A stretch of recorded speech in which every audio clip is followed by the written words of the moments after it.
Барлықтарыңызға сәлем. Жазықтағы түрлендіру, екінші тарау, соның ішіне параллель көшіру. Қысқаша түсіндіріп өтейін. Жазықтықта А вектор берілсін, жазықтағы әрбір А нүктесіне А вектор болатындай А нүктесін сәйкес қоямыз дейді.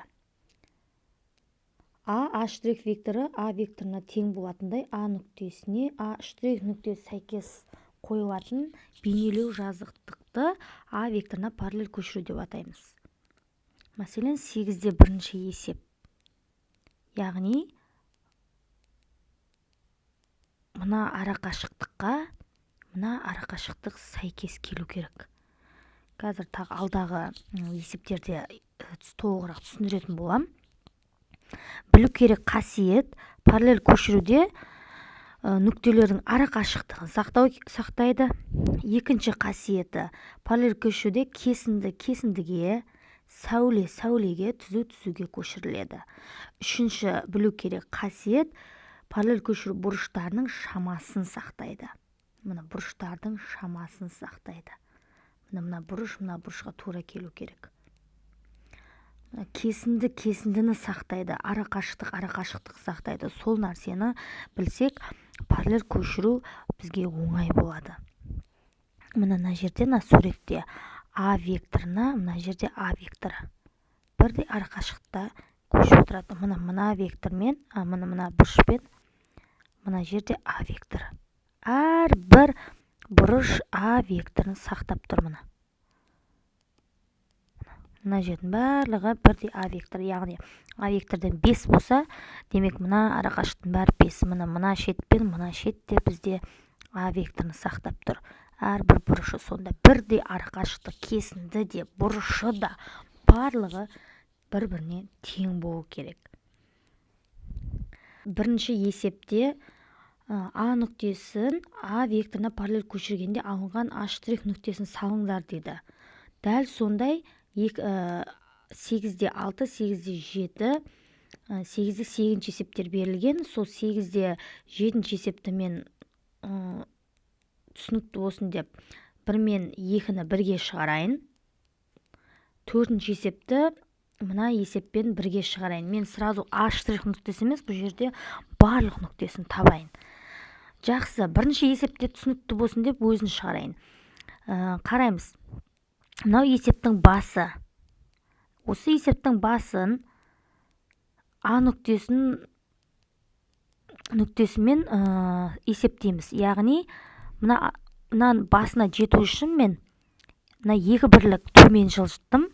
Одан кейін 2 бірлік мынаға жылжыттым. Солға жылжыттым.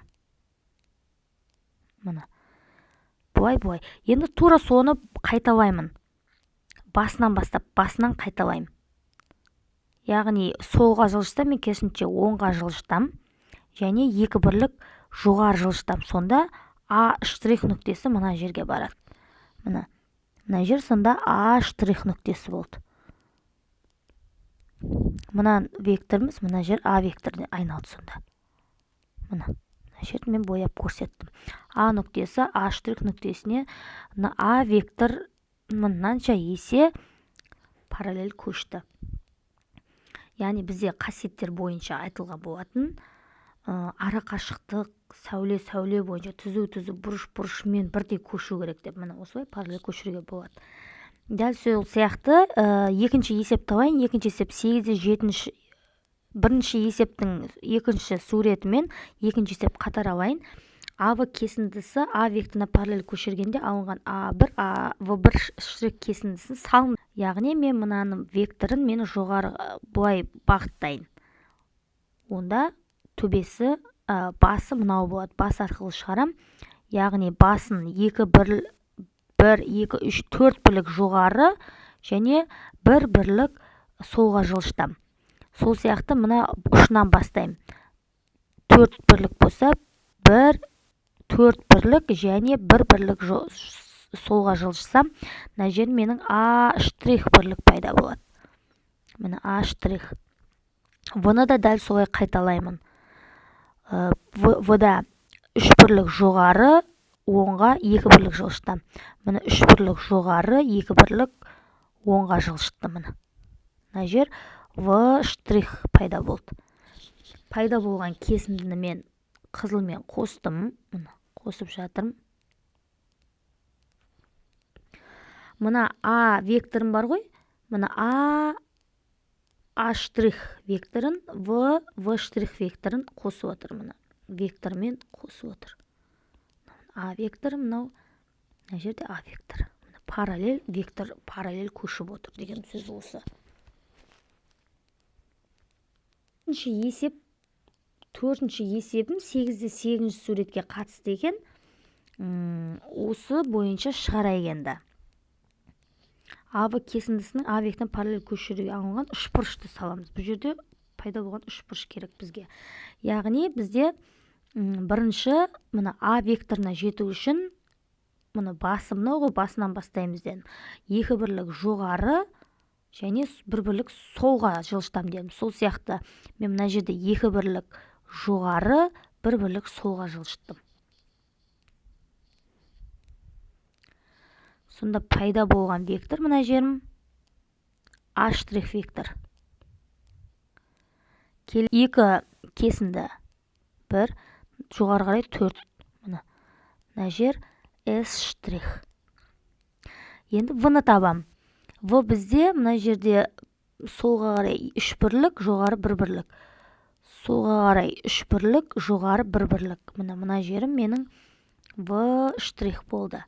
Енді осыны мен қызылмен қосып шығам.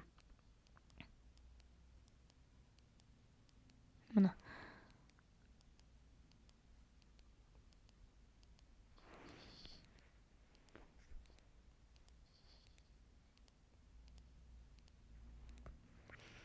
Мына осындай үшбұрыш пайда болды параллель көшірген кезде. Яғни мына А1 штрихім, мына жерді басқа мен сызайын. А1 штрих мынау тұр. Мынау мынаған тең болу керек. Және мынау мынаған тең болып тұр.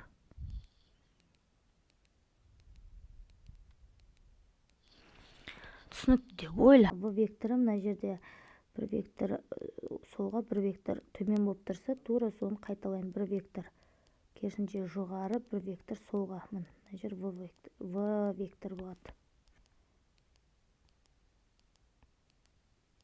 Мына А векторы. Келесі бізде А штрих векторын табайық. Мына жерде 4-еу, төмен қарай 2-еу. Төмен қарай 2-еу. Демек мен жоғары қарай 2-еу алам. Мына қарай 4-еу алам. Мына сының бойында тұр А. Бұл жерім менің А векторы. Көкпен жаңа нені алайын. Мына жерден 4-еу. Демек мен мына жерден де 4-еу және оңға қарай 2 вектор жылжытам. Мына жерден 2 вектор жылжиды. Мына жер С. Енді қосайын. 1. Мына В-ға кеп қосайын. Одан кейін мына жер А вектор мен В векторын қосайын. Мына осындай параллель көшіру пайда болды. А штрих, В штрих, С штрихтан А, В, С деген тағы да жаңадай не пайда болды. Үшбұрыш пайда болды. Сол сияқты мына С векторына мына А вектор арқылы көшірейік. Бұл жерде С векторын басын есепте, мына бір вектор бұлай, бір вектор, 4 вектор төмен қарап. Демек 4 вектормен жоғары, бұлай қарап мына. Яғни мына аралығы менің А векторы арқылы. Және мына бас арқылы көшірейін. Бір вектор жоғары жылжытам керісінше. Мына А вектор. Сонда мына жерім С штрих болады. С штрих. Жақсы.